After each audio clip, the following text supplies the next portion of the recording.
Ito po ma'am, Beverly Ruiz. Ma'am, ito po yung order niyo po sa sewing machine ma'am. Ito po yung pa-freebies natin ma'am. Bali, kompleto na po siya ma'am. Pati po yung transformer po natin ma'am. Ito na po siya ma'am.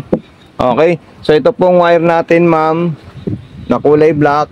Dito po natin yan isasaksak ma'am sa ating unit. Ito. Ayan. May saksakan po siya sa gilid ma'am sa bandang kanan. At ito naman pong ano niya, wire niya. Dito po natin siya ma'am isasaksak. Okay. So, ito pong pinaka-wire ng ating transformer. Nasa regular outlet natin yan, ma'am. Kasi bawal po natin ito, ma'am, saksak ng direkta. So, ayan po siya, ma'am. Nagkaroon po tayo ng power po, ma'am. So, i-demo natin yung dapat yung malaman dito sa ating sewing machine. Ito po, ma'am, yung ating pressing foot. Ayan. Kailangan natin yan i-open, ma'am. Ayan po siya, ma'am. Okay. Ayan. At dito naman po, ma'am. Ayan. Okay. So, unang gagawin nyo po, ma'am, ito pong ano, ilalagay natin dito. Ayan. Then, if sasabit natin doon, ma'am, may maliit na hiwa po doon or maliit na biyak, yung bobbing natin papunta po sa kaliwa. Ayan. Okay. Then, dito po, ma'am, yung lagayan natin ng sinulid po, ma'am. Nandito po siya, ma'am. Tapos, ito po yung sinulid natin at ilalagay natin yan, ma'am. Okay. Dito po siya, ma'am. Ayan. Sundan nyo na lang po ito, ma'am. At panoorin nyo po siya, ma'am. Then, didiretso natin dito. Pagkatapos, ilalagay natin dito yan, ma'am. Ayan. Then, sumunod, ilalagay natin dito yan, ma'am, sa pinaka dulo po niya, ma'am. Ayun, oh. Lalagay natin dyan yan. Okay?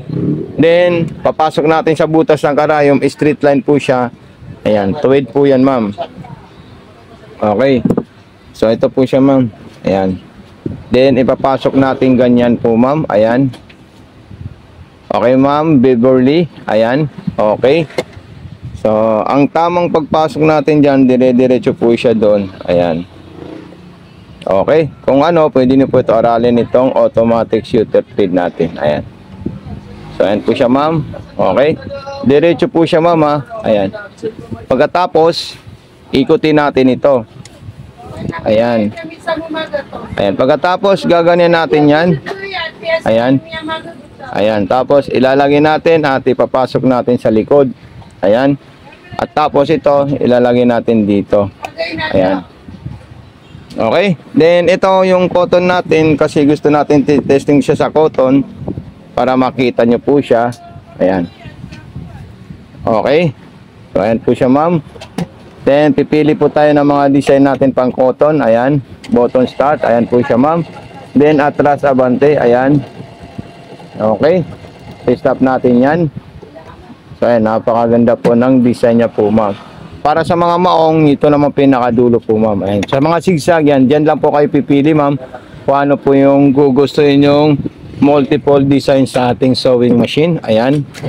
Pang manipis na zigzag. Pang cotton.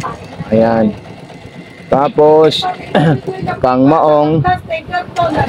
Ayan. So napaka solid po siya, ma'am, at napakaganda po itong ano natin. So napaka solid po yan, ma'am.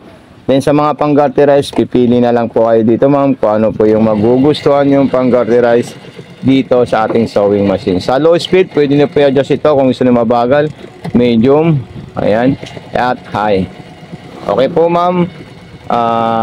Beverly Ruiz. So, ito po siya, ma'am, yung ating sewing machine. So, panoorin nyo na po, ma'am, itong full video natin, ma'am, para meron po kayong idea kung paano po gagamitin. So, ito po yung maong natin, ma'am. Okay, tatahin natin siya sa maong para makita nyo po siya, ma'am, ulit. Kung talagang siya ay pwede sa pangmaong. So, pwede po ito, ma'am, sa pangmaong. 4 na layer na maong. So, ito po siya, ma'am. Ayan. Then, button start. Ayan. So, kailangan po, ma'am, yung sinulid natin, pumasok dito maipit. Okay, para hindi po siya magbuhol yung tahi sa ilalim. At dapat, pag maglalagay po tayo ng sinulid, nakataas palagi yung pressure foot natin, Ma'am Beverly.